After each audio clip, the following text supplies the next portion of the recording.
Saya sebetulnya selalu merasa kurang lega tuh karena tempat saya berkali-kali di sini.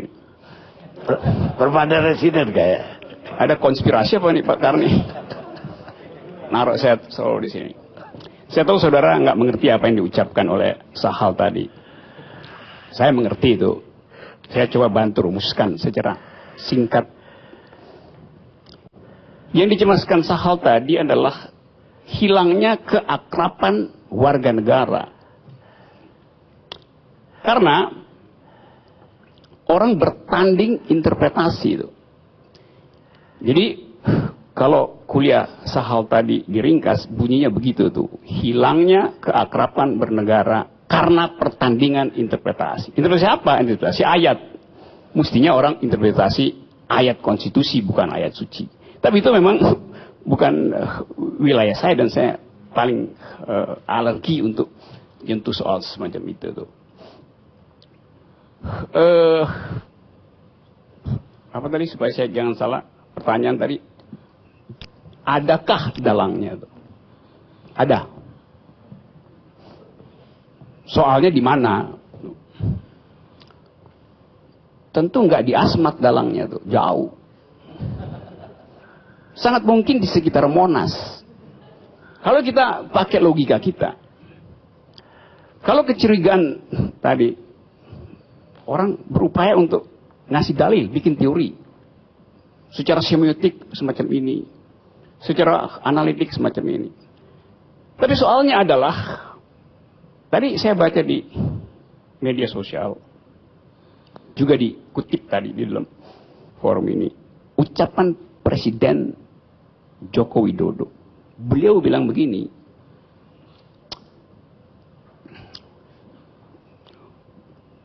jangan kita lupakan,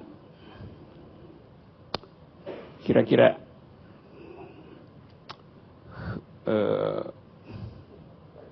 sebentar, saya mesti cari cara supaya nggak kena delik.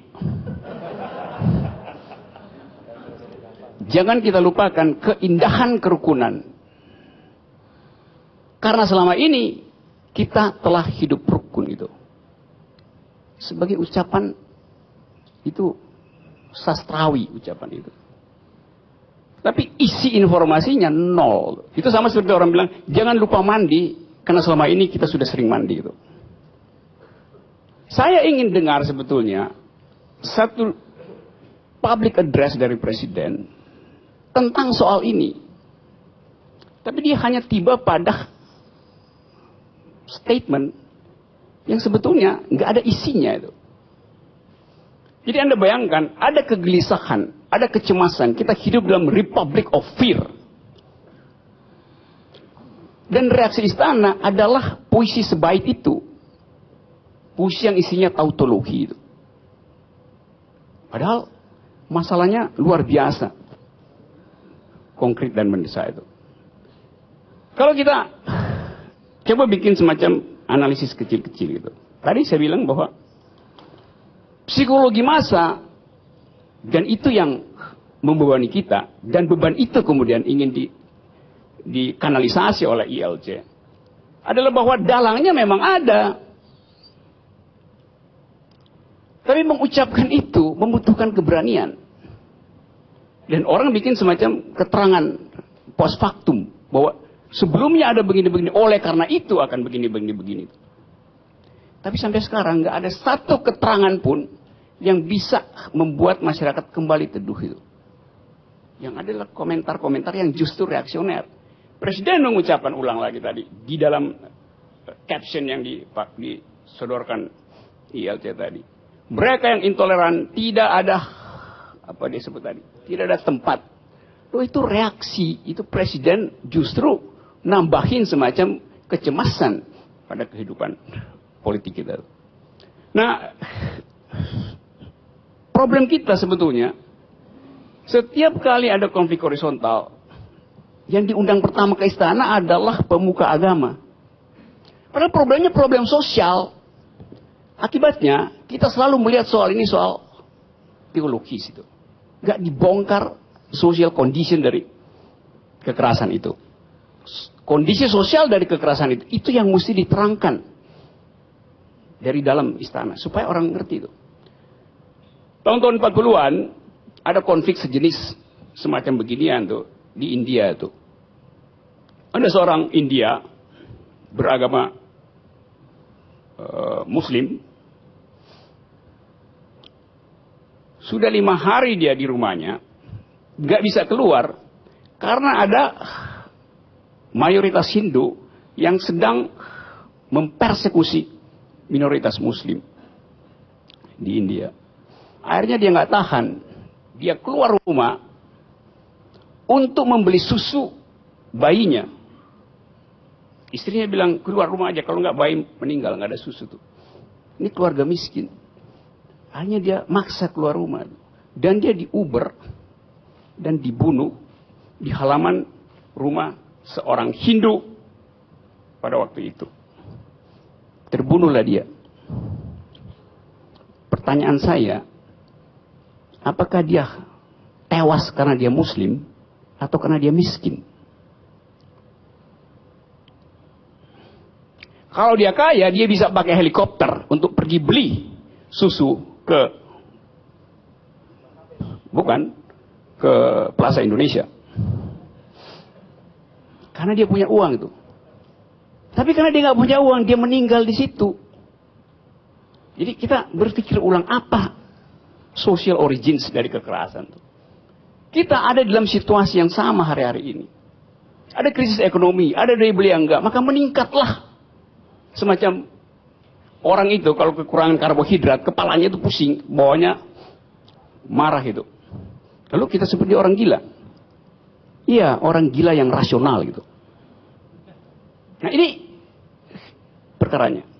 Kita tahu yang terbunuh itu terbunuh di halaman rumah Amartya Sen, ekonom pemenang Nobel, yang kemudian menulis begitu bagus tentang problem kemiskinan. Sehingga kita, ekonom, social scientist, tahu apa yang disebut Sen Index. Yang memperlihatkan bahwa tingkat kebahagiaan itu tidak diukur dengan model-model makro. Tapi tentang soal apa yang sekarang kita sebut sebagai Human Development Index. Kesejahteraan komunitas, kesejahteraan manusia. Ukuran itu nggak ada di kita hari ini. Dan itu menimbulkan ketidakmampuan kita untuk menganalisis. Karena kita tidak mampu menganalisis kuantitatif, kita pergi pada soal-soal kualitatif. Wah, ini adalah soal pertandingan teologi. Itu perkaranya. Nah tadi soal warga negara. Apakah Indonesia punya konsep warga negara?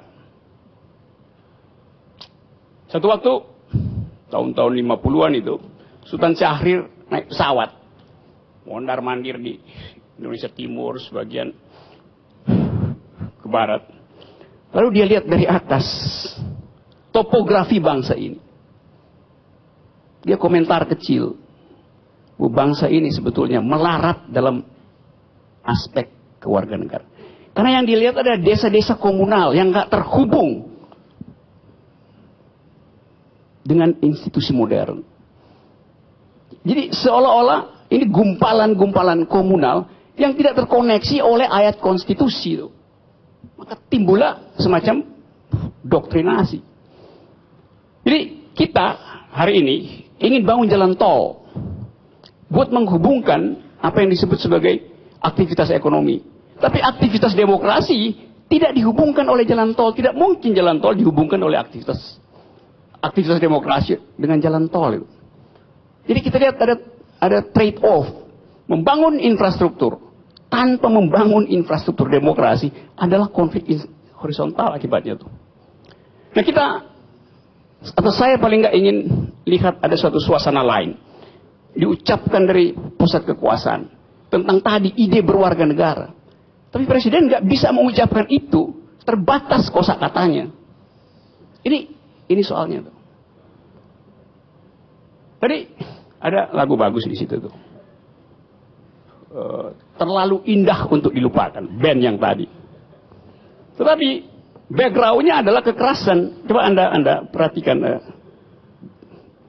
Itu ada masjid, ada segala macam. Itu standar cara berpikir negara. Setiap kali ada kekerasan, yang dimunculkan adalah upaya untuk menghindarinya dengan menimbulkan mencuatkan simbol-simbol agama. Jadi negara pun nggak ngerti bagaimana cara mengucapkan citizenship itu. Ini soal yang mengganggu sebetulnya, sehingga kita hari ini nggak dapat semacam sinopsis apa masalahnya itu. Kita siksa polisi itu polisi itu lagi disiksa oleh psikologi publik tuh. Karena dia mesti mengucapkan apa yang terjadi. Dia berharap negara membantu, presiden membantu menerangkan problem ini walaupun secara abstrak, tapi nggak keluar dari dalam istana tuh. Nah, Pak Karni, reaksi yang diberikan oleh pemerintah selalu standar, yaitu perbanyak seminar Pancasila, walaupun DPR nggak kasih APBN. Solusinya bukan perbanyak seminar. Selama Pancasila dinyatakan final, buat apa diseminarkan? Seminar itu artinya membuka peluang interpretasi tentang Pancasila loh. Tapi negara bilang nggak udah final. Jadi orang jengkel terhadap cara negara untuk melebarkan percakapan publik. Itu sebabnya dalang memanfaatkan itu. Sehingga kita sekarang hidup dalam kecemasan teologi sebetulnya. Setiap kali ada masalah, lihat Pancasila itu. Padahal yang terjadi adalah sebaliknya tuh. Kita tidak mempraktekkan ketuhanan yang Maha Esa sebetulnya. Kita berupaya untuk mencari manfaat dari interpretasi tentang ketuhanan yang Maha Esa. Karena itu saya selalu usulkan, sebaiknya diganti sila pertama itu interpretasinya tuh, atau wordingnya tuh. Ketuhanan yang adil dan beradab, mestinya begitu. Dan sila kemanusiaan ganti aja, kemanusiaan yang Maha Esa. Karena itu yang tidak kita punya itu. Jadi saya ingin mengusulkan pada negara, pemerintah, supaya perhatikan diskursus publik, jangan dibawa terus pada interpretasi teologi itu. Itu sebabnya kita di dalam upaya menyelenggarakan demokrasi, demokrasi tidak bisa dituntaskan dengan membangun jalan tol. Demokrasi membutuhkan jalan pikiran. Itu yang defisit pada negara. Terima kasih.